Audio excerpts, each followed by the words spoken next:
আসসালামু আলাইকুম বন্ধুরা, তোমরা সবাই কেমন আছো? আশা করি সবাই ভালো আছো।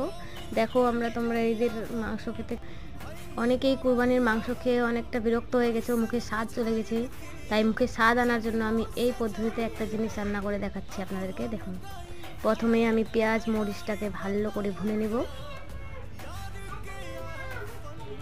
দেখো এখানে আমার এটা ভুনা হচ্ছে। এটা ভুনা করার পরেই আমি এটা নাড়ে চেড়ে দেবো ভালো করে। তারপর আমি দিয়ে দেবো আগে থেকে ভাপা কচুগুলো দিয়ে ওটাকে 10 মিনিটের মতো ঢেকে রাখবো। তারপর ঢাকনা খুলে আবার একটু নাড়ে চেড়ে দিব,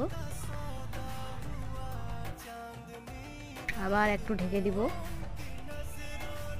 নাড়াচাড়া করে দেখবো। এবার আমি এটা খাচ্ছি, দেখুন। তার সাথে আছে আলু কচু মাখা।